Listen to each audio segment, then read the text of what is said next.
Assalamualaikum warahmatullahi wabarakatuh. Sebelumnya perkenalkan, nama saya Kawang Trisastra Putrianiani dengan NRP akhir 119. Perkenalkan, saya Alvina Nafisa Damayanti dengan NRP 5008 2018.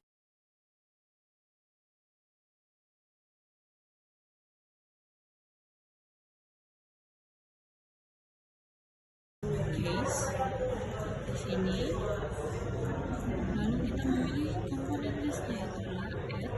Kita add komponennya dengan search column ini di add. Setelah itu kita mencari HCl. Nah, HCl ini kita add juga. Nah, setelah itu kita add yang ketiga itu adalah benzen ini kita add. Yang terakhir kita add chlorometan ini kita add juga sampai dia oke yang hijau ini ya. Setelah itu, setelah komponennya sudah terpenuhi, kita memilih new package. Yang saya pakai adalah Robinson. Diklik sampai dia berwarna hijau. Oke, ini baru kita bisa ke simulation. Nah, di simulation ini kita mendrag streamnya. Stream yang pertama itu karena di sini tidak muncul, jadi saya akan menjelaskan sedikit saja. Di sini ada kita drag juga reaktornya. Yang pertama ini harusnya ada muncul karena kesalahan. Ini P-nya saya memakai 100, P-nya memakai 1 atm, dan yang satu lagi adalah mass flow-nya itu saya pakai 150. Nah, ini saya tulis vapor sama liquidnya, dan saya mengubah nama GBL 100 ini menjadi adiabatic reactor untuk menandakan bahwa ini adalah reaktor adiabati. Nah, kita ubah. Setelah kita ubah ini, kita menambahkan drag lagi reaktornya, reaktor gipsnya ini, lalu kita drag lagi streamnya. Nah, di stream 2 ini kita menggunakan temperatur yang sama dan semua properties yang sama di satu ini. Jadi kita mengcopy properties yang kedua ini dan kita sambungkan ke dalam reaktor. Nah, sama seperti adiabatik yang sebelumnya, kita menulis vapornya berdua, liquid 2 untuk membedakan dengan vapor sebelumnya yang di adiabatik dan vapor 2 yang berada di isotermik ini. Nah, kalau sudah, ketika dia sudah, dia akan berwarna ungu seperti ini. Tandanya dia sudah bisa dikalkulasikan. Di GBR ini kita mengubah menjadi mengubah namanya menjadi isothermic reactor.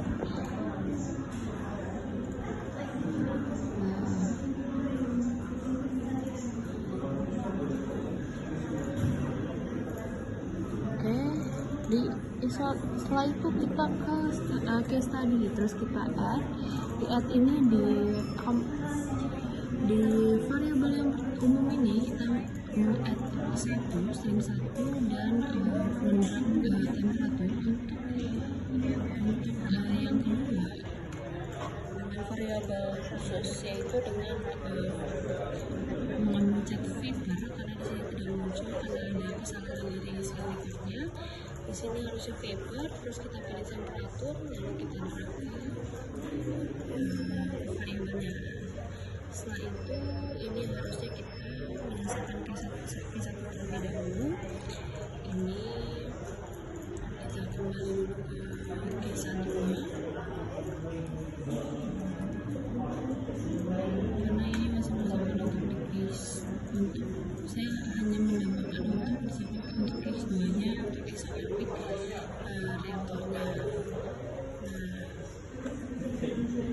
Nah, itu kita kembali ke Q1 ya. Nah, di Q1 ini kita mengubah case tadi sebelumnya itu dengan start dari 100, di M nya itu di 250, dan step size nya itu ada di 10, sehingga kita dapat step 16 ini. Nah, kita run dulu terlebih dahulu dan kita mendapatkan resultnya ini. Kita dapat temperaturnya sama, dan ini adalah grafiknya. Nah, kita menyelesaikan case study 2 sama caranya seperti case study 1 ini. Case study 2 ini kita menggunakan konkret 2 di stream 2 ini, lalu cek temperatur. Setelah temperatur kita bergerak ke sini di variabel umumnya, lalu kita di variabel plusnya kita sambil juga di vector 2. Di vector 2 ini kita menerap temperatur sama, dan key flow-nya juga ada key flow. Nah, yang sama juga di sini kita mengubah startnya menjadi 100, and then 150. Ada step size-nya kita pakai 10, ujungnya samanya ada 16 sekitaran, lalu kita dapat sekian.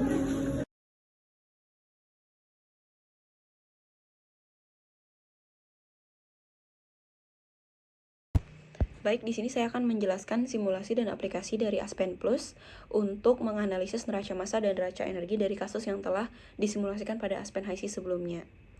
Nah, jadi pertama-tama kita akan klik New untuk mencari New Simulation, maka akan muncul interface seperti ini. Dan pada interface ini kita akan memasukkan komponen-komponen yang sama seperti yang pada Aspen HiC sebelumnya. Jadi kita klik Find, kita pilih komponen-komponennya, itu ada benzen, ada toluen, lalu berikutnya kita akan mencari klorometan atau CH3Cl dan juga mencari HCl atau asam klorida. Nah, setelah itu kita close, kita akan lanjut ke bagian methods. Nah, di bagian methods ini kami menggunakan Peng Robinson. Nah, selanjutnya kita akan ke bagian chemistry karena pada kasus ini itu terdapat reaksi. Jadi kita harus memasukkan reaksinya seperti apa. Nah, di reaksi ini kita memasukkan untuk yang reaktannya itu ada benzen dan juga klorometan dengan koefisiennya 1,1. Lalu juga terdapat di hasil itu ada toluena dan juga HCl, dimana koefisiennya juga 1,1. Nah, setelah semuanya terinput, maka tahap selanjutnya itu jangan lupa untuk men-run apa yang sudah dimasukkan. Nah, ketika result telah available, maka selanjutnya kita akan masuk ke bagian simulasi. Di simulasi ini kita akan menggunakan reaktor Gibbs yang sama seperti Aspen HiC sebelumnya. Lalu di sini kita tambahkan aliran masuk dan juga aliran keluarnya. Nah, ini untuk B1 ini adalah untuk yang adiabatis, dan untuk yang B2 ini adalah untuk yang isotermal. Nah, untuk yang di isotermal itu jangan lupa untuk masukkan aliran heat atau heat flow di S5 etol. Nah, berikutnya kita mengklik 2 kali di bagian input S1. Nah, di sini bisa dimasukkan suhunya bebas saja berapa. Di sini saya menggunakan 100 Celcius dan juga 1,5 atm, di mana total flow-nya kita ambil massa dan juga total flow rate-nya 1500. Nah, untuk di bagian ini kita menggunakan mole fraction, di mana kita memasukkan fraksi mol untuk reaktan, yaitu benzen dan klorometan 0,5. Nah, lanjut di next dengan data yang sama juga dimasukkan untuk yang S3 material input yang masuk ke B2. Itu untuk flow basisnya di sini sama pakai MS dan juga sama seperti yang tadi. Oke. Nah, lanjut kita next. Berikutnya di sini kita menggunakan 1,5 atm juga. Lalu kita menggunakan heat duty dengan maksimum number of heat phase-nya itu 9. Dan juga untuk yang B2 sama, tetapi karena B2 ini isotermal, jadi kita bisa mengatur dia 100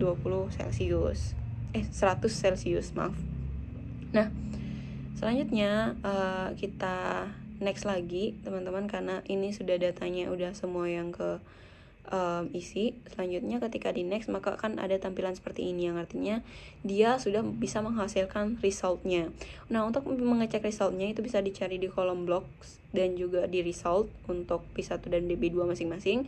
Bisa dilihat ini adalah analisa dari neraca massa dan neraca energinya, didapatkan heat duty-nya berapa, lalu entalpinya berapa, itu sudah semua langsung dianalisis oleh Aspen Plus. Nah, berikutnya kita akan mencoba study case. Di sini kita cari di home dan sensitivity, kita tambahkan new, dan kita variabel itu kan ada, kita tulis 1. Nah, untuk variabel yang pertama ini kita menggunakan stream var, dimana streamnya ini kita menggunakan stream S1 yang masuk tadi dengan variabelnya itu yaitu temperatur, karena kita ingin menganalisis temperaturnya. Nah, berikutnya untuk start point itu saya maunya 100 sampai 250, dan increment itu seperti range-nya itu di 5. Nah, setelah itu karena vary sudah diisi, kita selanjutnya ke define. Di define kita sama mengisi new, dan kita menuliskan variabelnya itu T2. Nah, di T2 ini kita pakai stream var, terus streamnya itu yang S2, yang keluar, yang out, lalu temperatur. Udah. Nah, lanjut ke tabulate. Nah, di tabulate ini kita tulis aja dia 1, terus ada T2-nya. Nah, ketika udah semua diisi, maka kita akan next aja langsung. Nah, ketika di next akan ada tampilan seperti ini, dan bisa dilihat di sensitivity result itu akan ada beberapa data terhadap pengaruh suhu dan juga T2 yang keluarnya itu berapa aja. Nah, setelah itu untuk mempermudah untuk menganalisisnya, kita juga bisa membuatnya dalam bentuk kurva. Nah, kurvanya itu bisa dilihat di home, lalu di plot. Nah, di plot itu nanti akan ada pilihan untuk yang di bagian bawahnya, tanda panah ke bawah untuk melihat. Nah, itu lalu di result curve. Nah, di result curve ini nanti ada pilihannya, kalian mau menggunakan data-data yang mana aja. Dan ini adalah grafik variasi temperatur tadi itu sama, kita klik new dulu, lalu ke new simulation, dan selanjutnya di new simulation ini hampir sama seperti step-step yang tadi, itu kita memasukkan komponen-komponen yang diperlukan. Itu kita ada benzen, ada toluen, lalu ini mohon maaf ya sebelumnya ini agak tidak terlihat untuk spesifikasi karena dari screen recordernya tidak merecord. Lalu kita memasukkan aja komponennya, benzen, toluen, klorometan, dan juga HCl atau asam klorida. Nah, setelah semuanya sudah masuk, itu maka kita akan lanjut ke metode seperti yang tadi. Sama seperti sebelumnya, kita di sini akan menggunakan Peng Robinson untuk metodenya, dan kita akan lanjut ke chemistry karena ada reaksi kimia lagi-lagi. Nah, itu kita masukkan reaksinya. Untuk yang di reaktan, kolom reaktannya itu kita menggunakan benzen dan juga klorometan dengan koefisien 1,1, tapi nanti dia akan terganti otomatis menjadi -1 karena dia reaktan. Dan juga di sebelah kanannya itu ada toluen dan juga HCl, dan dimana itu akan koefisiennya juga 1,1. Nah, setelah semua data terinput, jangan lupa untuk run data-data yang sudah kita masukkan sebelumnya. Tuh. Nah, selanjutnya setelah kita run, kita akan lanjut ke simulation. Nah, di sini kita akan menganalisis untuk reaktor Gibbs pada kondisi yang isotermal saja. Jadi di sini kita akan hanya menggunakan satu reaktor. Nah, kita di sini menggunakan material in dan juga material outnya, jangan lupa. Lalu karena tadi terhapus, jadi outnya jadi pada nomor 3, dan jangan lupa untuk menambahkan flow untuk heatnya atau key-nya. Nah, setelah itu maka kita akan mengatur di inputnya. Nah, di inputnya ini sama seperti sebelumnya, kita pakai 100 Celcius dan juga 1,5 atm. Nah, untuk basisnya sendiri kita pakai mol, dan saya menggunakan 1500 kmol per hour. Ini di sini sama menggunakan mole fraction, di mana benzennya itu 0,5 dan klorometannya itu 0,5 juga. Lanjutnya kita akan next langsung. Nah, ini untuk reaktor B1-nya, ini kita akan menggunakan pressure-nya itu 1,5 bar tetap, dan temperaturnya itu tetap 100 karena kita ingin kondisinya itu isotermal. Jadi baik masuk dan keluar itu sama 100 Celcius. Nah, selanjutnya ketika di next,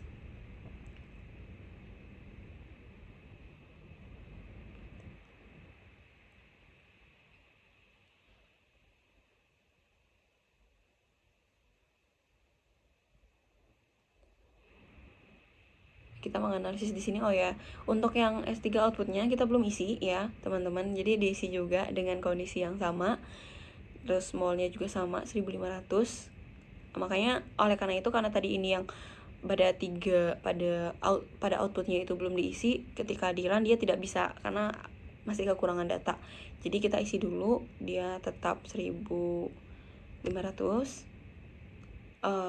Tapi yang di bagian output ini itu untuk yang bagian kilomol per hournya itu tidak diisi teman-teman, jadi langsung dilewatkan saja, cukup hanya mengisi kondisi suhu dan juga tekanannya saja. Nah selanjutnya, ketika semua data sudah diisi tadi, maka kita akan lanjut ke bagian kita lihat main flowsheetnya, kita cek satu persatu apakah sudah terisi semuanya atau tidak. Kita make sure lagi, dan kalau misalkan sudah, kita lihat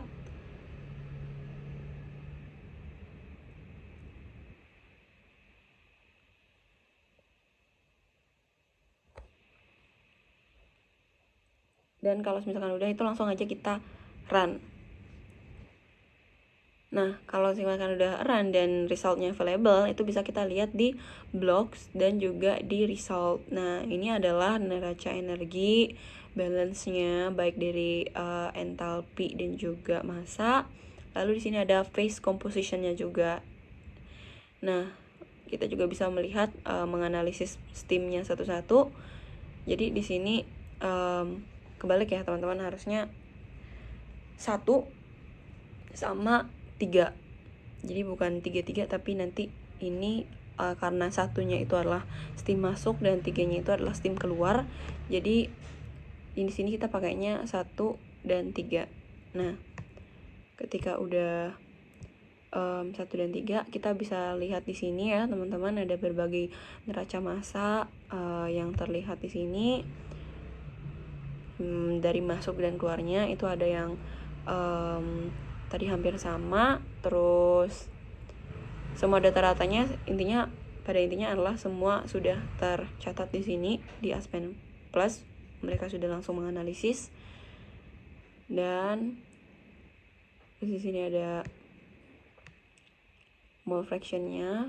Tuh mole fraction itu di steam 3 kan masih ada ya beberapa, jadi itu menandakan bahwa di keluaran itu ada reaktan yang masih tersisa, jadi tidak sepenuhnya bereaksi, jadi masih ada sisa sedikit. Nah di mass flow-nya itu tetap ya kita pakainya di situ, dan kita cek untuk mass flow-nya lah sekian alirannya. Nah oke, setelah kita mendapatkan data ini, maka kita akan lanjut untuk melakukan studi kasus pada kasus isotermal ini, reaktor isotermal ini. Nah kalau yang untuk di aliran 4 itu akhirnya kita tahu berapa Ki yang keluar, itu ada sekitar 19 juta ya teman-teman. Nah terus maka kita akan lanjut ke sensitivity untuk mengetahui studi case-nya. Nah di sini kita akan namanya itu kita pakai isotherm. Lalu variabelnya itu yang pertama, untuk variabel pertama itu kita akan menggunakan stream var juga lagi-lagi, dan streamnya itu adalah di stream 1, dimana variabelnya itu lagi-lagi temperatur. Nah terus untuk start point-nya kita pengennya 100 dan juga end point-nya itu di 250, dimana incrementnya kita pengennya 5. Nah setelah itu kita tambah lagi variabel yang kedua, dimana type-nya itu sama stream var, tapi dia menggunakan aliran yang ketiga atau yang out. Nah variabel itu temperatur, terus start point-nya sama 100, end point-nya juga 250 dengan incrementnya 5. Nah setelah itu karena vary sudah, kita lanjut ke define. Di define ini kita tambahkan, kita tulis dia untuk Q, lalu kita kategorinya dia streams, dan juga untuk type-nya itu dia heat duty. Karena kenapa di 4, karena di stream 4 itulah kita bisa menganalisis Ki atau panasnya gitu. Nah sekarang kita akan menganalisis yang di bagian stream buat heatnya atau heat flow-nya. Nah, untuk di bagian ini, tabulate ini, kita akan menulis 1, 2, dimana tabulate variable or expression-nya itu Kiki, sama. Dah, karena semuanya sudah terisi, maka bisa langsung kita run. Nah, ketika sudah di run, maka walaupun ada seperti ini artinya sudah di run ya teman-teman. Jadi bisa langsung dilihat di sensitivity lalu di result. Nah, ini adalah kalau teman-teman bisa lihat untuk masing-masingnya itu kan kita punya mix temperaturnya berapa, lalu dia keluarnya berapa gitu, kalori per secondnya sekitar 19 juta lagi ya. Nah, untuk mempermudah pembacaan ini, kalau misalkan tadi yang di bagian 1 itu kita menggunakan result curve, ini banyak juga ya datanya karena kita range-nya agak banyak. Nah, kita lanjut untuk membuat plotnya. Di sini kita menggunakan 3D face surface, jadi tinggal di OK aja.